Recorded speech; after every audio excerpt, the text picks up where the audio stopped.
Welcome aboard, shipmates. This is Real Sailors, Real Sea Stories, a training program created for the United States Naval Sea Cadet Corps by our friends and supporters at the Navy Talent Acquisition Group in Philadelphia.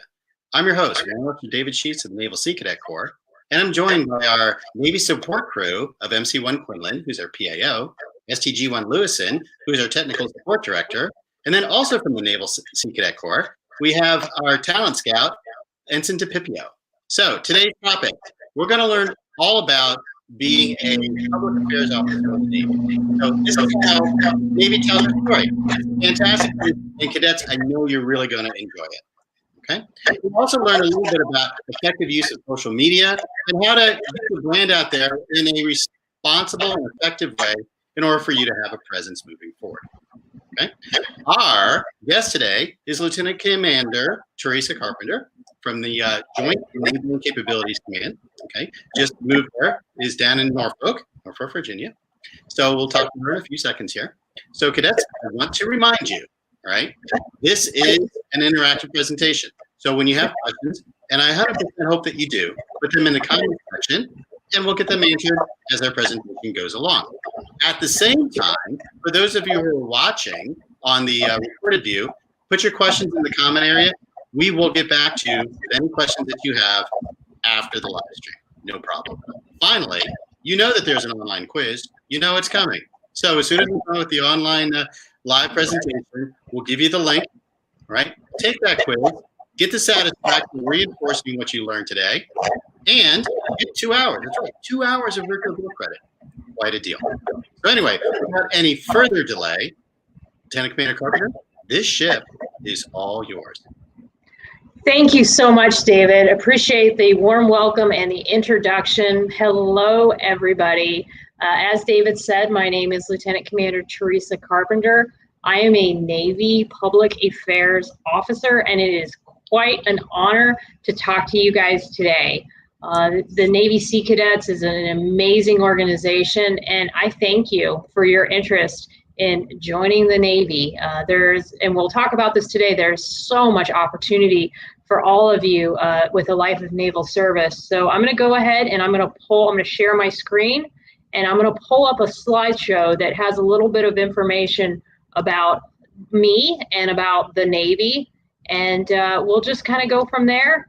And then please put your comments into the chat room, and we will go from there. So I believe I'm on it, and I'm sharing the screen. So I'm gonna go ahead and minimize this here. Give me 1 minute. We still don't see your screen.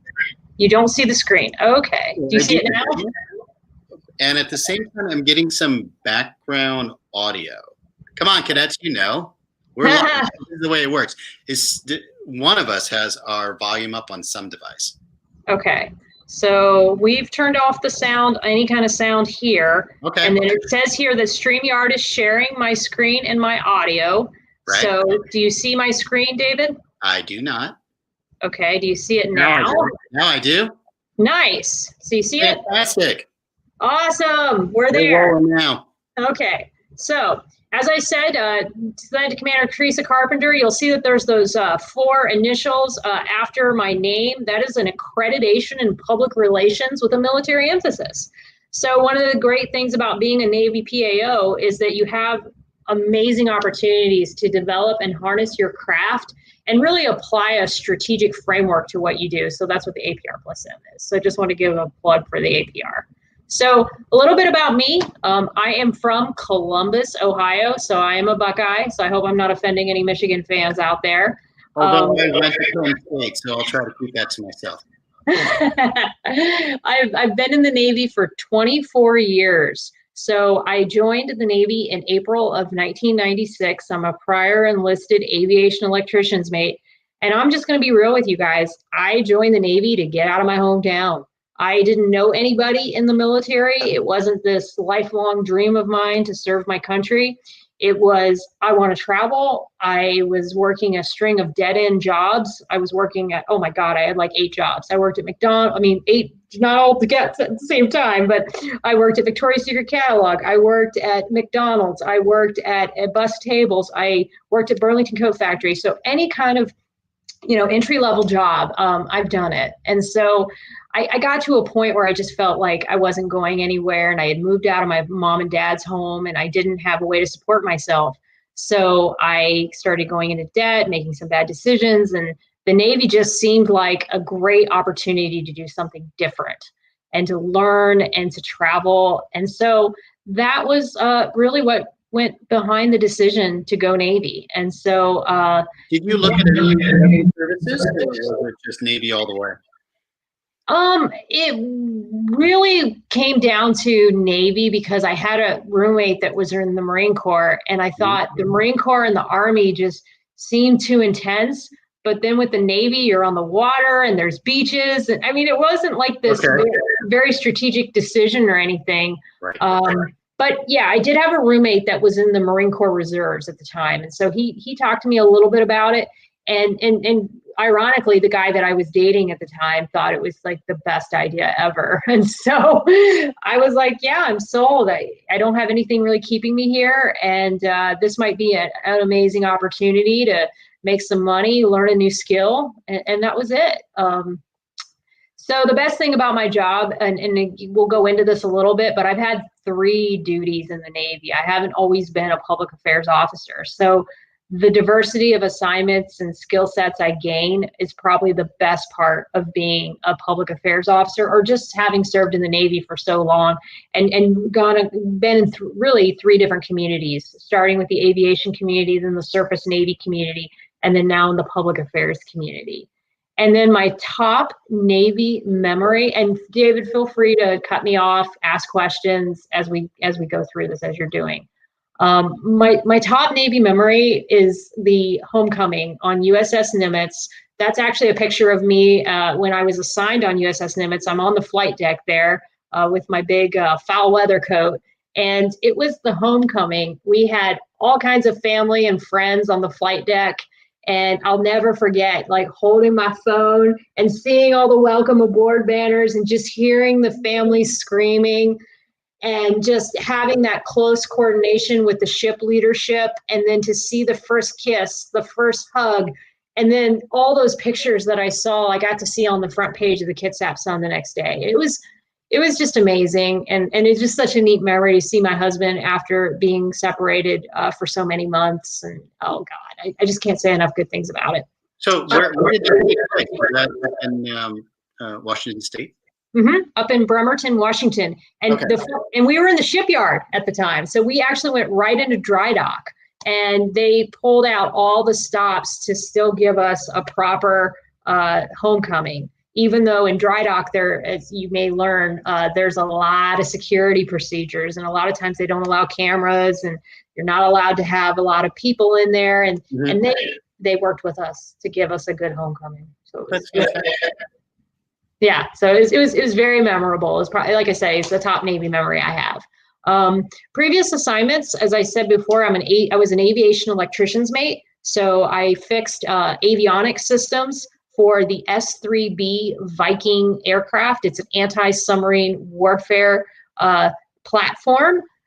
So that was my job as an enlisted AE, and that's where I got picked up for the Seaman to Admiral 21 program. So I was very blessed and fortunate. I had a wonderful chain of command. It was Sea Control Squadron 35 S3s, and a lot of people there, including Ron Dean, who I think is watching this show. He was the tech rep there. He's one of my mentors and dear friend to this day, who really encouraged me to put in an officer package and helped me along in my journey. And then after that, I went on to the USS Russell. I was also on a base P3 in Keflavik right before the S3 job. So that was my first AE job. So I was been to Keflavik, Iceland. I was also on USS Russell as a surface warfare officer. That was my first job out of college. So I was in the SWO community, as I'm sure you've probably heard from some SWOs on this call. And I got to be a ship driver. I got a officer of the deck qualification. I got my surface warfare officer pin. That's the pin you see right there in that name tag that has my old last name on there. And great command. I served under the now Admiral Brad Cooper, who is actually at Surfland. And so it just shows you everyone kind of keeps crossing paths. So he's out here in Norfolk as well. And then from that job was where I really cemented my love and my passion for public affairs. I knew I wanted to do something in communications from college on because I had met at a muscular dystrophy camp as a volunteer a journalist who informed me about the Navy PAO community. I had no idea they existed in my enlisted career. And once I knew there was such a thing as a public affairs officer, I made that my lifelong mission to become a PAO. So fortunately, Admiral Brad Cooper and then he's now an Admiral too, I believe, Admiral Joe Cahill, they encouraged me on Russell. They made me what's called the collateral duty public affairs officer. So I got to take pictures, I got to write stories. We didn't have an embarked MC like they do now, so I got to be the MC. I put together a calendar, a newsletter, and I had a wonderful base PAO. Her name's Agnes Tan, wonderful lady who let me put a bunch of stories in their newspaper and, got to really showcase the USS Russell.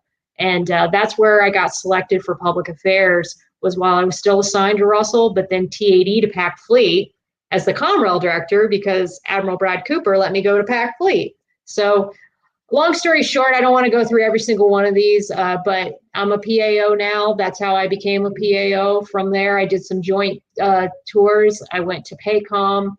I went to Strike Group 15 as an assessor. I grade other units on their media.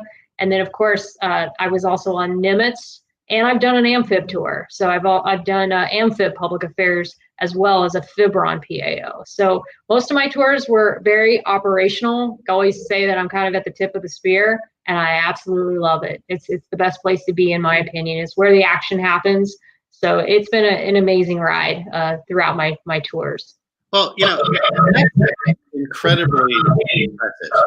Also, not impressive is I still get a ton of feedback with me talking, so I don't know where that's coming from. But you hear me, right? You hear me okay?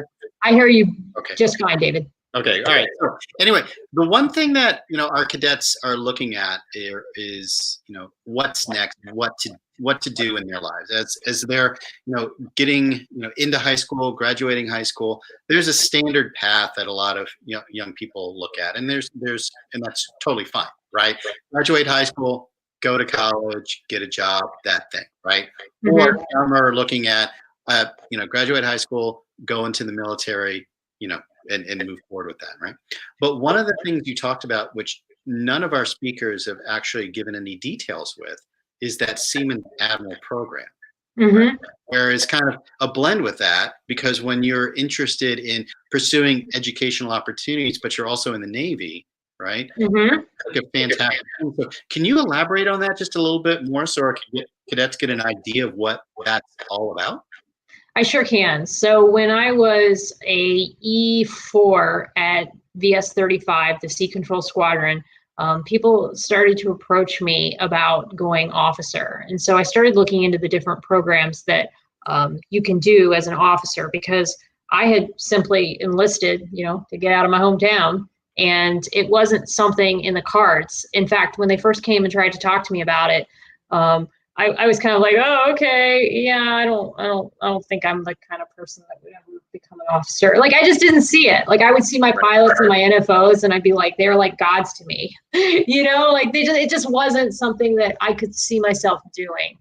And then I became an E5. I became a work center supervisor. I started getting very, very qualified in the department. I started being utilized a lot for a lot of different things. And I started to see that this is something that I could possibly be competitive for. And so I looked into the Seaman to Admiral 21 program, because what it will do is it pays you your regular pay as an enlisted, but instead of serving and trying to go to school in your off time, your full-time job while you're in Seaman to Admiral is to go to school for 36 months. And so that's all I did. I got paid as a E5, and then I made E6 in the program to just go to school. And that was my only responsibility. So I was assigned to a ROTC unit. So I went to Worcester State College, and Holy Cross NROTC was my unit. Oh, okay. And yep. And so I did everything that all the midshipmen would have to do. but I was considered an officer candidate. So I'm kind of like a fleet returnee, as you might want to call us. Okay. So it was a neat opportunity, David, because they gave me a chance to interact with the young midshipmen, or they weren't really that much younger than me. I was like 28, 29, and they were in their early 20s. But at the same time, all I had to do was go to school. Beautiful. That is a great deal.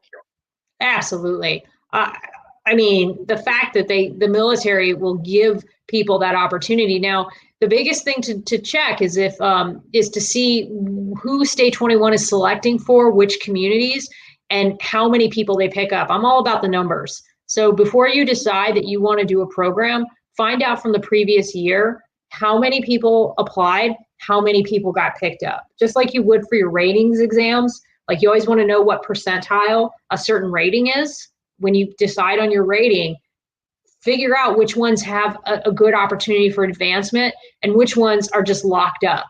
Because if you get into a locked up rating, I don't know if any of your other guests have shared that, it makes it almost next to impossible to get promoted unless you get like a meritorious advancement.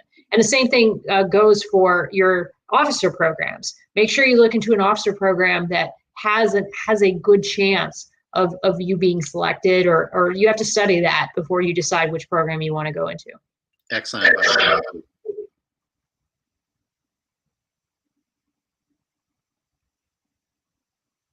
Can you hear me, David? Yes, I can. Okay. So that's basically the journey that I took into this program and how I got where I am today. And I absolutely love it. I'm very blessed that I found my calling in the military. I love to tell stories. So we'll just transition to the next slide, and I'm going to tell you guys a little bit about the public affairs community. So next slide. In fact, I'm the flipper, so never mind. So what does a public affairs officer do? So these are not the only jobs public affairs officers do. We do a lot more, but basically, I think these 6 things serve as guideposts of the main things that we do. First and foremost, we are leading the unit's communication strategy. So we are the spokespeople to communicate with many different audiences, not just the public. Sometimes it's an internal audience. Sometimes it's Congress. Sometimes it's an international community. But we lead the unit's communication strategy. And when I say strategy, I mean written plan, something that is tangible that anyone can look to and go, oh, okay, this is the mission, these are the vision, these are the objectives, this is how we do it. And that's what a public affairs officer is tasked to do, is to communicate, but with so many different audiences, and to form mutually beneficial relationships with different audiences who are interested in what we're doing. We also advise the commander on communication policy. So, and not just the commander, anybody on the staff who is going to be communicating with either media or with the public. We are the representatives to help broker those arrangements and to help tell our story, say what we're doing, say why we're doing it, and even deal with controversial issues as well. Coordinate with higher headquarters and subordinate PAOs. So nothing we do is in a vacuum. Anything we do, we've got to know who are subordinate PAOs who report to us, and then who are the higher headquarters PAOs that need to be consulted before we move forward on a strategy. So it is a lot of back and forth. I often joke we have 2 bosses. We have our Admiral that we work for, or the commander, and then we have our PAO higher headquarters boss. And you're constantly working to try to merge those 2 bosses. And then you get on a carrier as a PAO, and you're going to work for the strike group admiral, and then you're also going to work for the ship's CO. So it can definitely be very challenging. You have a lot of leaders that you need to coordinate with and help to move the needle forward and hopefully make a positive difference. Do those communication policy change frequently? Because the situation warrants different approaches, right? But depending on what's going on, right? Particularly if it's a difficult situation, I would assume that you would get all sorts of briefing and have to communicate that up the chain, exactly what you're talking about, of how to message it appropriately, so that the appropriate message gets out.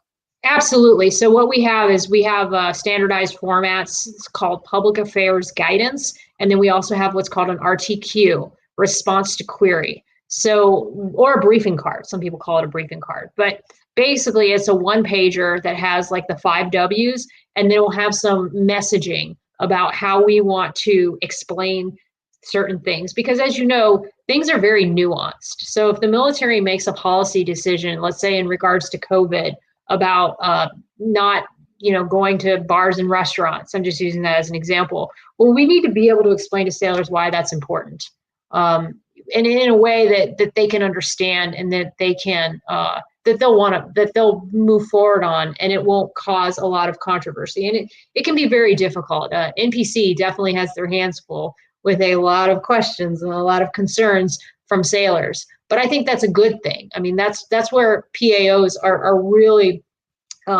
trained communicators to be able to bridge that gap and to explain those things. And then when policy is constantly changing, as we see across DoD, when things change and when we have a different approach, PAOs need to be communicating not only with the public, but with one another and with higher headquarters to make sure that we have that latest guidance and how those different policy decisions are affecting the ways in which we communicate our story.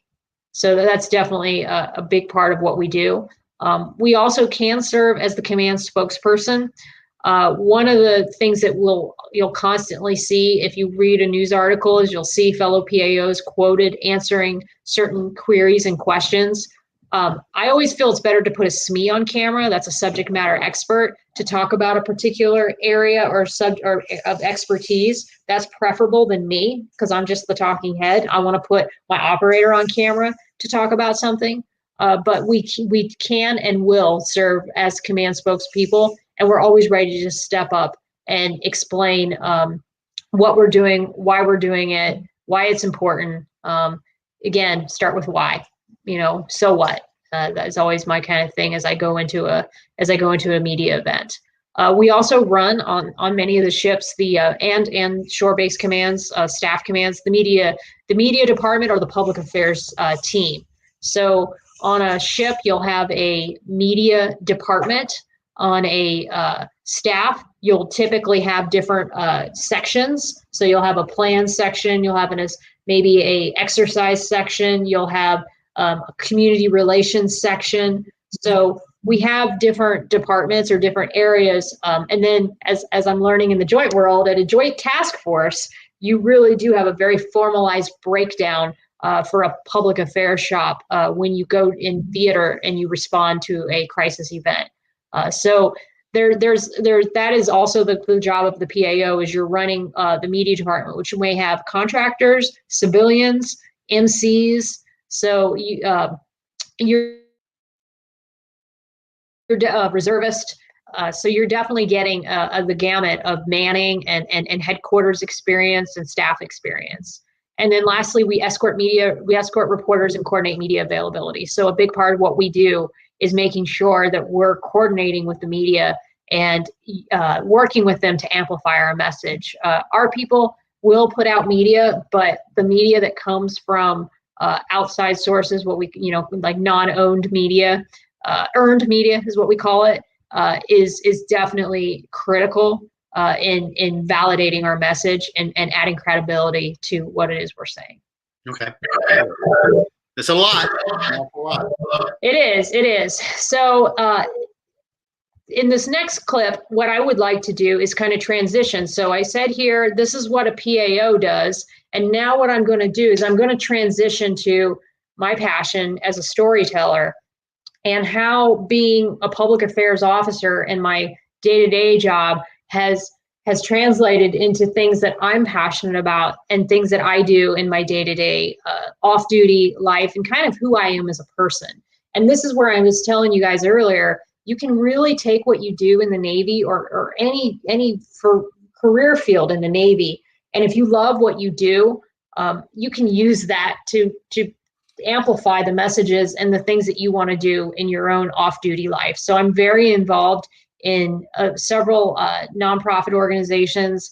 I'm also a blogger. My husband and I have a YouTube vlog that we talk about our travels together. I've been doing this series on LinkedIn. This is actually how David found me, on gratitude. Right. And the things that I'm thankful for. And I'll actually show you one of the videos I did, and it's kind of an example of how to just tell a story that, you know, it doesn't have to be much, but it has to be from the heart, and it has to be authentic. So I'll play that for you and give you guys an example. But these were just some of the 5 things that I said, if y'all want to be on social media, that's great. But I think you need to have a point. And I think that if you do social media, you must be responsible about it. One of the reasons I'm not in uniform today is because a lot of this brief is not about me representing Joint Enabling Capabilities Command. It's about me being myself and being Teresa Carpenter. And so one of the things that you have to be very careful about, if you're in the military and you want to be big on Instagram or TikTok or whatever social media platform that you're into, you need to be responsible about it. You need to think, okay, is this something I'm comfortable with my boss seeing? And it definitely doesn't take away your First Amendment rights. And that's something that we hold dear. I mean, we all fight for that. I mean, that's, you know, that's part of being in the military, is we're fighting for the ability to be able to, you know, exercise our freedom of speech. But I think that there's a responsibility that comes with that. And I think that being in the military, you're held to a standard where people are looking at you as being a member of the military and not just being a civilian. So these are the things that I've learned through along the way. And trust me, I've made several mistakes, and I've definitely done things that I look back on and go, oh my God, that did not sound the way it should have, or this should have not, you know, gone this way. And I learned from those experiences. So I share those with you to say that you can make a mistake and fall on your face, as I've done many times in the military, and you can recover from it. And I've definitely done that in the communication field. But the tips I have here are, number 1, be authentic. Don't be somebody different on social media just because you're chasing likes or followers or fans. You are who you are, and you have to celebrate that. You might be the weirdest, kookiest person in the room. Who cares? You are who you are, and just embrace who you are and love yourself. And when you love yourself and you're passionate about what you're doing, as I am, that is going to come through. And haters are going to hate, bullies are going to bully, and that's just who they are. But don't let them take your shine away. That's what I have to say about that. And then be brave and be vulnerable. Many times the posts where I'm sharing something that I'm like practically shaking as I share it, because I'm so nervous that I just said this, but I really wanted to share it because I haven't seen a lot of people talk about a certain subject. And I think that we take the shame away about things when we share them with one another and we give a voice to it. That's really helped me. So I think that sometimes you need to be brave on social media. It doesn't mean, you know, putting out all your dirty laundry, but it does mean that you need to have some type. You need to show people who you are, and that's part of being authentic. Number 3, engage with your audience. Even if you've got 3 people that comment on your stuff, unless you become like these 2 that I'll get to in a minute, where they've just become so big that they can't possibly comment on what everybody's doing. But if you have a small following, as I do, you need to engage with them. That's why you did it. You went on social media to engage and to build relationships, just like being a public affairs officer is building relationships. You're building relationships through social media, and that's a responsibility. It's one of the reasons why when I did the gratitude postings, I didn't put them on Facebook, because I didn't have the time to keep up with all the comments. Just doing the ones on LinkedIn was enough. And I knew that if I couldn't engage properly, it's not worth doing. So engage with your audience. If they're nice enough to leave a comment, or they're nice enough to like what you're doing, then give them some props and some credit and listen to what they have to say. Because sometimes the comments, I read things and I'm like, oh, I didn't think about it that way. So it's a great way to engage with people and meet people you wouldn't meet otherwise. And this is the power of social media. This is what I call social media for good.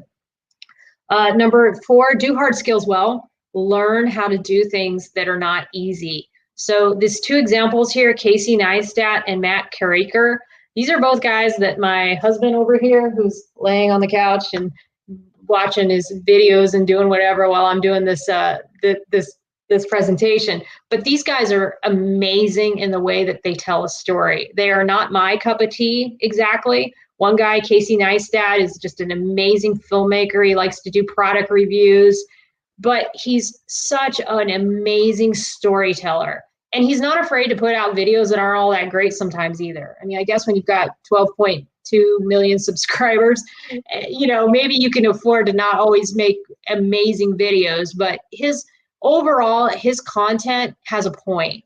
He tells a story. He brings his family in. I mean, you just know who this guy is and you feel like he's a real person. And Matt is the same way. His videos are funny. They're kooky. He's himself. I mean, he used to be a vet. He's just interesting. He blows shit up. He's a veterinarian. He's just got all these different aspects. He's building a mansion and he supports the YouTube community. And that's another thing. Know your medium. So YouTube has a certain type of audience, okay? LinkedIn has a certain type of audience. TikTok, I'm not on TikTok, but I'm sure maybe some of you guys are, because I know they're a younger audience. They have a certain audience. Instagram has a certain audience. Know your audience and know how they like to consume content.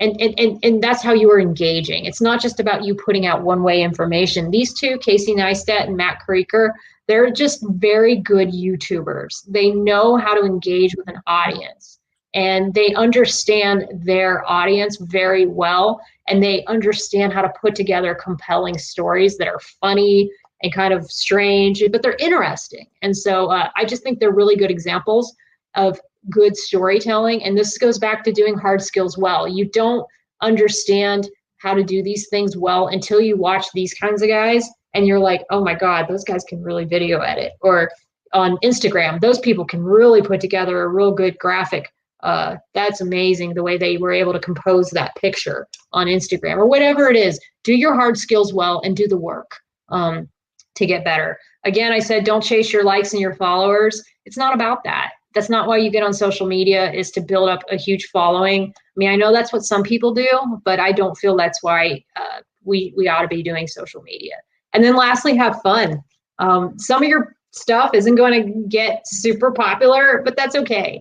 Did you have fun? Did you make a memory? Are you proud of it? Those are the things that I think really say something and speak from the heart.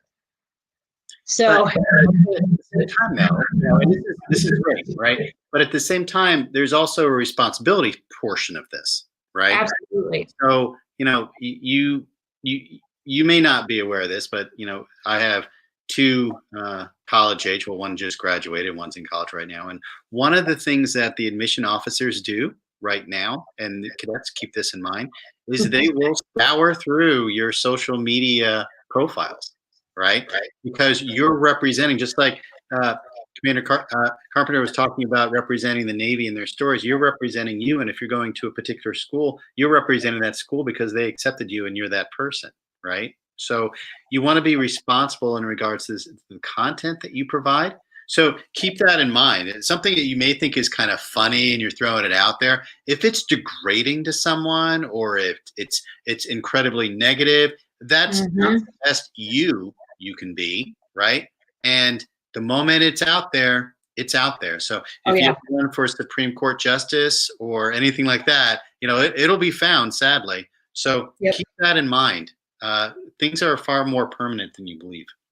Yeah, don't be a keyboard warrior. There's nothing worse than somebody who puts a lot of hateful things into a comment or they put out a lot of negativity. Sure. And they would have never done that in real life. In real life, they'd never say the things they were saying, but they feel like because they're hidden behind a computer screen, they can suddenly say and do horrid things. I mean, we've had sailors get kicked out of the Navy for putting things on social media that they shouldn't have. But there is definitely an entire JAG presentation for the lawyers that can go into all the different ways that, and you have to understand political activities. So there's some instructions too. That govern responsible social media use. In fact, Chimfo puts out a very, very good social media handbook. If you just Google Navy social media handbook, there's a lot of good advice there about what to post, how to post, what guidelines to follow. So I won't bore y'all with the details with it all, but it's a very good reference to go back to make sure that if you want to be on social media, my hat's off to you, do it, but do it responsibly. Like the warrant officer said, don't do it in a way that's degrading or bullying or being irresponsible or not really looking out for your future. Right. So with that, I am going to be brave and vulnerable and engage with you guys and share a video that I posted about 3 weeks ago on LinkedIn. And this is how you guys found me, actually. And I'll just give you the backstory. I'm at a new command and found out as upon checking in that not only would I have to qualify on the pistol, I would have to be held to the standards for the Marine Corps as opposed to the Navy. So I've always been able to slide by with the Navy standards and pass, right? And barely pass, but pass. Basically, you hit the paper and you pass for Navy. I don't want to say that. I don't want to really put the Navy down. But the Marine Corps standards are much higher. And I wasn't aware that it was going to be a much higher standard. So I went to qualify, and I've tried to qualify on 2 separate days now, ran the test 4 times, and still haven't qualified. So this was after the first 2 tests.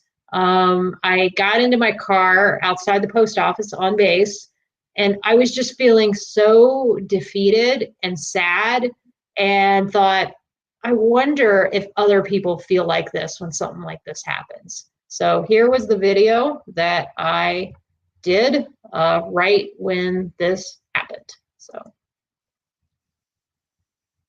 Hello, everyone. Just wanted to say hi and check in with everyone. It's been a while since my husband and I have shot a video, and that is because we just got here to Norfolk, Virginia, and had a whirlwind 10 days of house hunting leave. And then after house hunting leave, I checked in. I tried to do as much check-in as I could, and then rolled right into their command in dock. And boy, it has been fast and furious. I'm not accustomed to the joint world and all the different things that military person. There's a lot of medical, a lot of anthrax, a lot of typhoid and other things, a lot of CBT, computer-based training courses. And today it culminated with our 9 mil qualification, which I had to score a 264. Got a 178 the first time and a 204 the second time. And I never shoot. And guns scare me a little bit. So I, not so much in my mind or rationally, but just I'm not comfortable handling them. It was the 4th time in my 24 years that I've ever shot a 9 mil. So the first time, like I said, I didn't do as well, but I did get better. And I am just going to practice and practice and practice. Thankfully, my husband is an avid gun hobbyist, enthusiast. So he has been on me for quite a number of years to practice with him. And so now I have a very big reason to practice with him. So just wanted to put out this video and share my failure with all of you, because I think that there isn't enough information out there from people who fail. And yeah, I got my proverbial ass handed to me today and was so nervous. I was shaking. It was very, very difficult with me. Not because I can't shoot either. It's the process. It's when to unload the magazine, when to put the back of the gun back, when to put your finger on the trigger, when to line things up. It was definitely hard. And like my husband said, I have 0 practice. So gonna practice. I'll keep you guys updated on how I do. On the home front, we found a home, but not yet closed. So we'll have more information on that in the coming weeks. And we look forward to getting back to video editing. And yeah, I'm just gonna go take a breather, enjoy the rest of my day, but I'm going to jump right back into this because I'm not going to let this beat me, because I don't let anything beat me. But I hope you guys have a great day, and I'll talk to you later. Bye. All right. So one of the questions that our cadets always ask, and this is a really great thing with the video that you just showed, was, about what is something that you tried really hard to do and fail, because this is, a lot of their world. It's not easy being a young person nowadays, not like it ever has been, but our cadets live in a challenging world. But at the same time, has there been something that you've tried, you wanted to do it really, really well, and you failed, and what did you do about it? And I think that video speaks to at least one example of something which is really, really important to you. Clearly, not only is it a job requirement, it's almost a pride requirement, right? Oh, sure. Right? And you're still working on it. I'm still at it. I got to requalify on October 15th, so we'll see how that goes. I did do another try at this since that video and came within 4 points. So I was at a 260 and I needed a 264. Yeah, I mean, it's definitely a lot different for me because I have the gift of age. I'm 44 years old. I think if this had happened when I was in my 20s, I probably would have been a sobbing mess for days because I used to just take things so hard. And I thought that failing was the end of the world. But now that I'm older, I don't want to say shake it off, but I can shake it off a little bit better. And that's what you have to do when you fail, because everybody fails. If you don't get in the arena, as Brene Brown always says, she's a wonderful person who talks about the power of vulnerability, then maybe you never fail. But if you get in the arena and you put yourself out there, you're gonna fail. And so you have to embrace that, because if you don't embrace failure, you're never going to be successful. So I look at failure as life's biggest teacher, because I've learned more when I fell flat on my face about something than I did when I found something was super easy. Then it passed me by and I was like, oh, that's easy, I got that. But when the stuff was hard and it kicked me in the butt, then I was like, oh, that's something I got to pay attention to, and that's something I need to work on. And then it becomes a challenge. So I encourage you guys to find things that you're not great at and to work on them and use them as life lessons to make you better, because that's what's going to build character. It's going to build resiliency. It's going to build work ethic. So it seems counterintuitive because it's like, oh God, it's hard, it's work. But at the same time, it is what is going to make you a better person. Excellent. So, all right. So now I'm going to see how I get out of this. So I'm going to hit escape. So bear with me for a minute. All right, good. That worked. All right. So let me see if I can escape out of this. I'm just going to go to this slide here, and then can you still see my slides? Sure can. All right. So on that note, my parting advice for you guys is to live a holistic life. So the military is not your end all be all. So when you leave the military, you're still going to be you. And one of the things that I've strived to do in my life, in my 24 years, is to always have other things that make me happy. The number one thing in my life that makes me happy is this guy right here with the, he's actually right there too. I don't know if you all can see him on screen, but he's laying there with the phone. Yellow appearance. Excellent. Yes, yes. And he's got a much longer beard than the one you see there with the kitty cat ugly Christmas sweater. But that's classic. Don't be disrespectful. Yes. But yeah, so that was actually in front of our aircraft carrier on the USS Nimitz. That's right when we first started dating, the first few months we were together. So he is, like I said, I put him front and center because he really is the glue that holds everything together and makes me who I am. I wouldn't be where I am today without his love and support. But the other pieces of my life that make me me are the things that I enjoy and the things that give me purpose. They're outside of the military. I love being in the Navy, but if the Navy were to go away tomorrow, I've got other things that I do in my life that make me who I am and make me happy. One of those is on the left is our new travel vlog. It's actually my husband's old YouTube Fix It RV page, where he would talk about the RV lifestyle and all the different things he would do to fix his RV. And it is now sort of morphed into our travel vlog. So we're still working on that and making that what we want it to be. But wait a minute, you took over his YouTube channel? Yes, slightly. It was. Yes, I did. I came into his life, and the channel's not the same anymore. Okay. So, yes.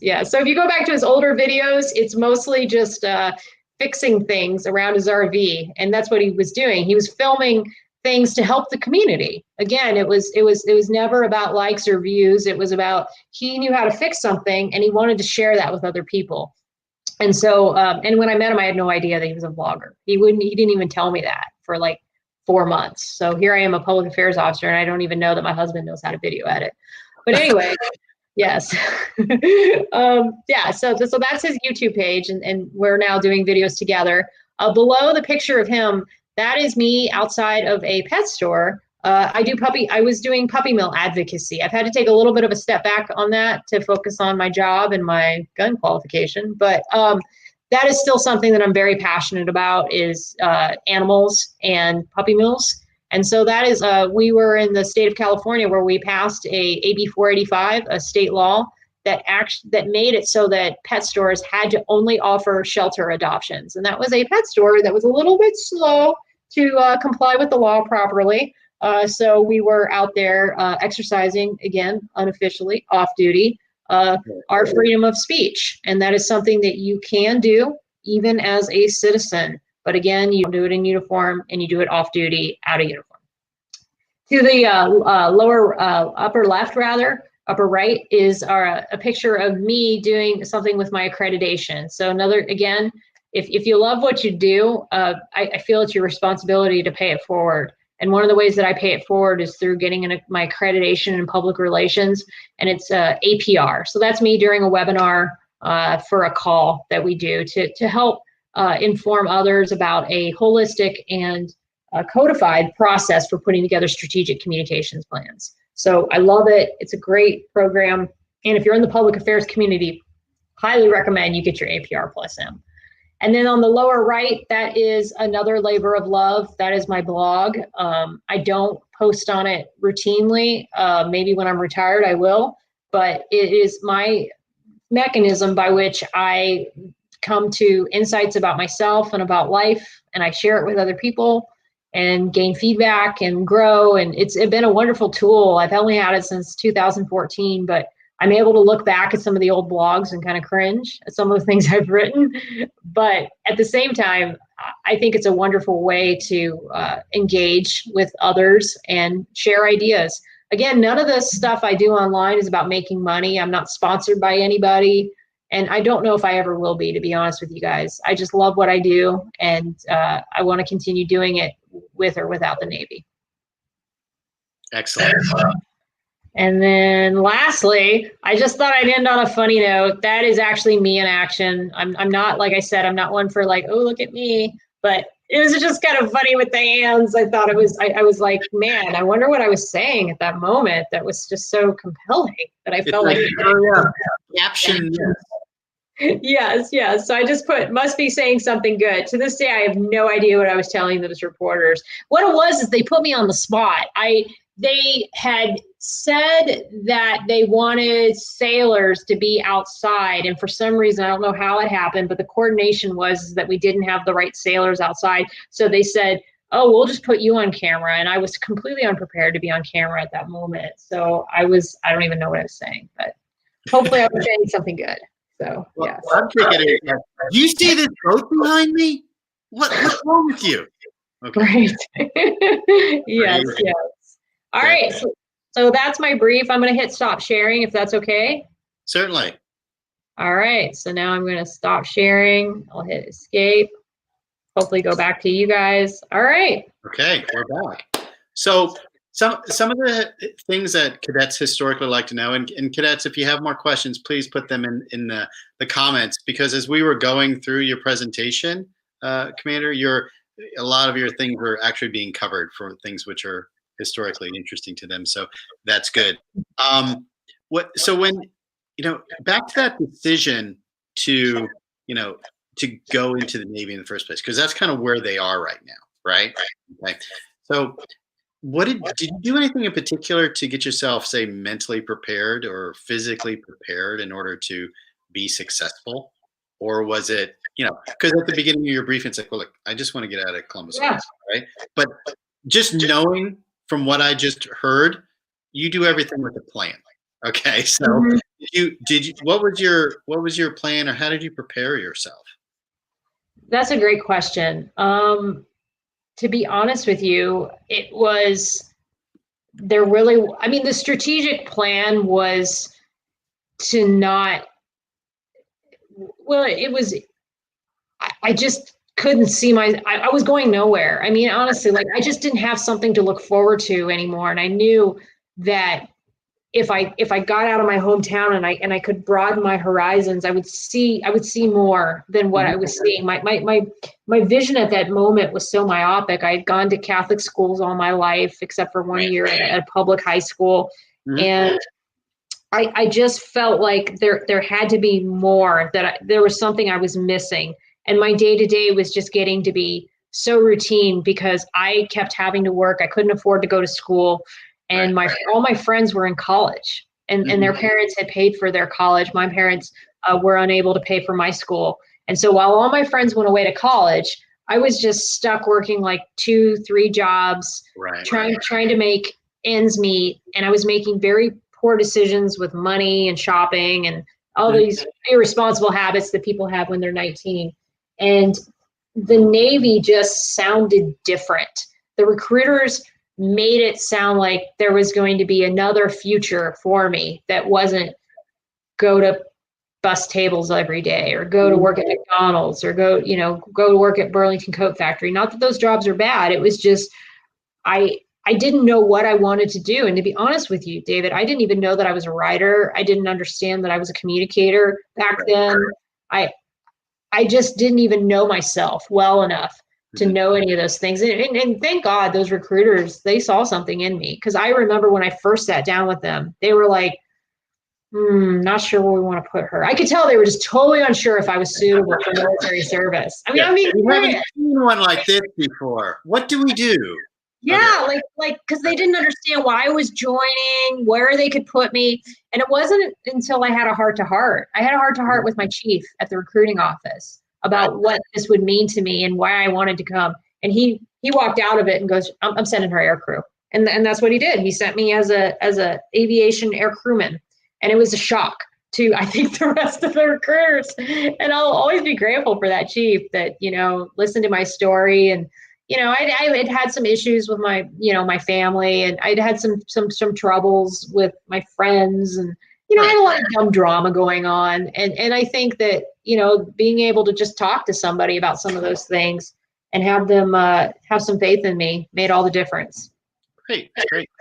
Another question is, if you weren't doing what you're doing now, because you went through like 3 phases so far in your career, starting off as an AE, right? Then SWO, and then in public affairs. With public affairs, you've had the opportunity to see just about everything, I would assume. Oh, yeah. So sure. If you were, say, in a position where you had to choose something else, what would that be? Or have you found that perfect spot that there is no other place to go or do? There's a couple other things I'd love to do. I'd love to be a social worker. Like if I wasn't in the Navy, that's what I grew up thinking I was going to do. I'm actually adopted, and my half birth sister is a social worker. And anytime I meet social workers, I really identify with them a lot. And I have a lot of passion for what they do, and I appreciate what they bring to the table, and they really deal with some very difficult situations. And they're really a glue that sometimes holds, people together in very traumatic situations. So I think if I wasn't in the Navy, I would have loved to have been a counselor. So I think that's probably my other calling in life. In some small way, I still hope to do that. But yeah. Is there any other job, say, in the Navy that you would be interested in, or have you picked it? I I think I've picked it, but I think a Navy career counselor, an NCC, I think would be an amazing job, or something in human resources, or even when I got selected for Seaman to Admiral 21, I actually put nurse corps option because I thought nursing would be fascinating. But I'm not a blood and guts person, so that would have been a big challenge that I would have had to overcome. So it didn't happen. They sent me what's called the core option, which meant I could choose like aviation, SWO, or I think there was a few other unrestricted line communities I was able to choose from, but I chose SWO. Okay, very nice. Right. One of the cadets was, based upon your background, what you said was, how old were you when you joined the Navy? I was 19. You were 19. Okay. So graduating high school, you had about a year there of trying of living on my own. Well, I moved out of my parents' house when I was 16. So I wasn't getting along very well with my mom, and I decided for myself that, and she as well, life was very strange at that moment. I was partying with my friends all the time, and then still going to school, at least enough to graduate, and then still working because I needed to earn enough money to at least pay my utilities. My parents agreed to pay my rent my senior year. Okay. And the deal was you pay the utilities. So they were instilling in me, again, and I thank them to this day now for the responsibilities that they gave me. You didn't feel that way at the time, right? No. I resented them and I was mad. But at the same time, like now I'm like, wow, I can earn my own money, and, I don't have to worry about bills, and the military has just been so good to me. I mean, all these years later, I'm still at it. It's crazy to me. I never thought I would be in this many years. Never. That's great. That's great. Another cadet is interested in, you served on a couple different ships. Which one was your favorite? That's a great question. So I served on 4 ships. I served on USS Abraham Lincoln, and then I served on USS Russell, a DDG, and then I served on USS Boxer, the amphib, and then I served on USS Nimitz. I would have to say USS Russell. It was the GDG, and it's because it was only 325 people, and we were this tiny little team, and we were very close knit, and everybody knows everybody. It's like a little small town. I'm a small town girl, I think, at heart. I don't really like big cities or congestion, so I think I liked the USS Russell, and I have very fond memories of my SWO days. My SWO friends and my boss at the time, they were amazing, and my SWO boss was the reason why I'm a PAO. Okay. So at the beginning, you started talking about your new assignment with the Joint Enabling Capabilities Command, right? Can you describe what that is? Because our cadets are pretty much focused on what we teach them in Sea Cadet Corps and the Navy and all that type of stuff. But it sounds like this is a multi-service type of thing. And it is. I don't have any personal experience with that, but it seems to be the way of current operations across the fleet. So can you describe that a little bit? Sure. So it's I belong to Joint Planning Support Element, which is underneath the Joint Enabling Capabilities Command. And I'm just going to use my own words to describe JIC, having been there less than a month. So bear with me. But basically, we are there to stand up in a crisis a joint task force. So when, let's say, an earthquake happens in Haiti, they will assemble a team of people from across the operational spectrum. So whether that be knowledge management, which are your IT people, J6ers, whether that be your logistics people, whether that be ops, intel, public affairs. And what we will do is we will stand up basically a cell of people who will work with interagency, work with the embassy, work with the command that's been tasked to do the mission to help them stand up this type of support on a rapid basis. So we even have like an alert force, joint alert force, JAF, that immediately is on call if something were to happen. So when the wildfires happened in California, a team went to respond and worked for U.S. Army North. We've worked for NORTHCOM before. We've worked for INDOPACOM before. And the role of the public affairs people is to basically go there immediately and start doing whatever the requirements demand, whether that be immediately starting to put together internal products, whether that be photos, imagery, stories, whether that be immediately start to coordinate press engagements, immediately work a public affairs plan up the chain of command, making sure that all parties know how we're communicating, what it is we're doing. And then eventually that command will bring in their permanent augments, which we shouldn't be a part of. That's where we pull out, and then the permanent augments take over. So it's an amazing opportunity. It's not a traditional 9-to-5 job at all. So right now I'm getting what's called my employability requirements and my deployability requirements. And that's part of what the 9 mil is I have to be prepared to enter any theater. And so they hold us to the highest standard so that we can be prepped for that theater. When you mentioned about the PAO role in that, I mean, I can absolutely see that because you're being put into extremely high profile items, right? And you're having to deal with, just swarms of media, swarms of requests, swarms of whatever. And if you're not communicating effectively, that could go really south, really bad, regardless of what's actually happening on the ground. Oh, yeah. And then sometimes the only thing that is requested is the public affairs team. So it is amazing to me to be there and see how much public affairs is needed, because sometimes immediately they need people on the ground to be able to do those jobs, and they need some sort of a structure to be set up. So today we actually did what's called a JTF forming brief, where we went through and said, all right, so you're going to have these people in plans, these people in assessments, these people doing operations, and kind of how we basically divide and conquer all the different tasks that will happen when you stand up a JTF. So it was very fascinating. I've only done one joint tour in my career. I did an individual augmentee to the Philippines, but I was at Indo-PACOM, but that's on a very large, strategic COCOM level. So it's neat to be at this more tactical level and learn how we rapidly deploy to serve these short-term requirements. That's very interesting. And at the same time, I do want to thank you for spending your time with us in your luxurious hotel room. Hopefully yes. You've enjoyed this broadcast as well. Really do appreciate it. And I would like to wrap this session up with asking you our cadets' number one favorite question of all time. Okay. All right. So this is their number one question. All right. And this is how it goes. So if you were to describe the Navy with just one word, what would that word be and why? It stumps everybody. Think hard. Yeah, I know, because it's like, oh, you can't take it back, and it's got to be the number one word. And you only just once. I would say exciting.